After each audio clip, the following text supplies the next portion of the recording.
Hello student, welcome back in BBVN online class. आज हम कक्षा 1 का पाठ 23 जो है सात पूंछ का चूहा। सात पूंछ का चूहा एक कहानी है जो हमने अपने लास्ट वीडियो में कंप्लीट कर ली थी। क्या बताया था इस कहानी में मैंने कि एक चूहा होता है, उसके सात पूंछें होती है, उसके दोस्त को तंग करने की सात पूंछ का चूहा। इन बातों से तंग आकर वो एक एक करके अपनी सारी पूंछें कटवा देता है। फिर भी उसके जो दोस्त होते हैं, उसके साथ वाले उसे चिढ़ाते हैं कि बिना पूंछ का चूहा। तो इस कहानी से क्या शिक्षा मिलती है वो भी बताया था कि हमें किसी की बातों में कभी नहीं आना चाहिए। ये चैप्टर हमारा कंप्लीट हो गया। आज हम इसके प्रश्न उत्तर करते हैं।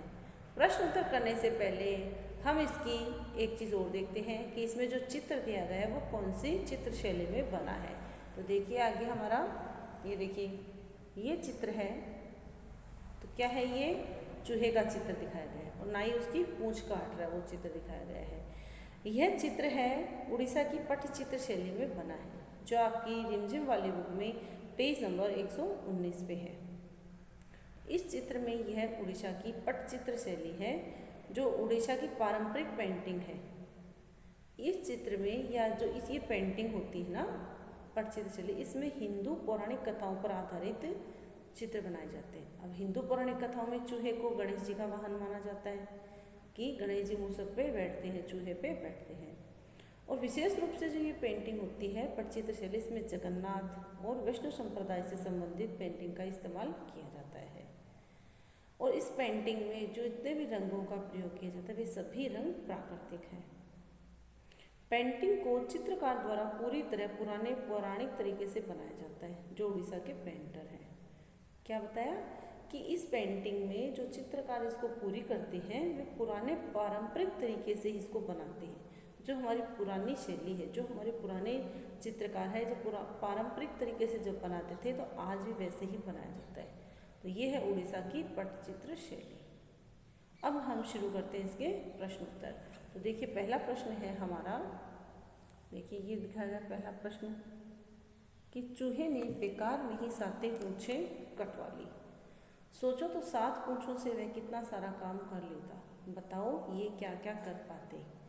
कि चूहे ने तो बेकार में ही सातें पूंछें कटवा ली, अब कितना सारा काम कर लेता। बताओ ये क्या क्या काम कर पाते। प्रश्न एक है हमारा, हाथी। हाथी के पास चार सूंड होती तो, कि अगर हाथी के पास चार सूंड होती तो वह क्या क्या काम कर लेता। तो उत्तर में आप लिखेंगे, अगर हाथी के पास चार सूंड होती तो वह एक साथ कई काम करता। कौन करता? हाथी। अब हाथी की एक सूंड होती है, आप सबको पता है। अगर हाथी के पास चार सूंड हो जाती तो वह कितना सारा काम कर लेता।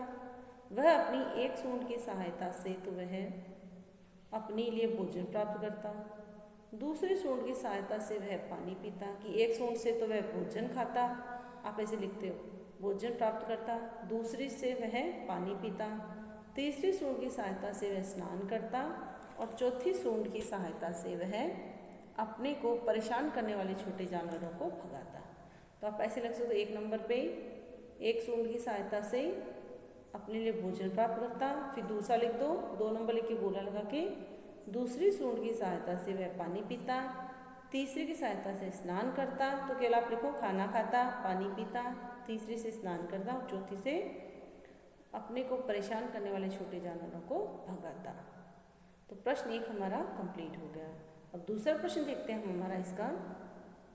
अब देखिए दूसरा प्रश्न क्या लिखा है, बंदर के तीन पूंछ होती तो, कि अगर बंदर के तीन पूंछ होती तो वह क्या क्या करता। तो उत्तर में आप लिखेंगे, अगर बंदर के तीन पूंछ होती तो वह एक पूंछ की सहायता से टहनियों पर लटकता, दूसरी की सहायता से क्या है, दूसरी की सहायता से अपने को तंग करने वाले छोटे जानवरों को दूर भगा देता।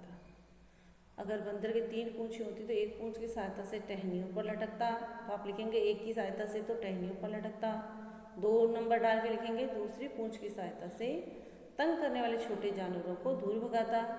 अब छोटा लिखना चाहता है ऐसे लिख सकते हो, एक नंबर पे टहनियों पर लटकता, दो नंबर लिख दो ऐसे, फिर दूसरी की सहायता से जानवर परेशान करने वाले जानवरों को दूर भगाता और तीसरी पूंछ की सहायता से अपने दोस्त के संग खेलता। हो गए ये प्रश्न दोनों प्रश्न हो गए हमारे। तो आपको सुंदर सुंदर राइटिंग में इनको करना है। Thank you student.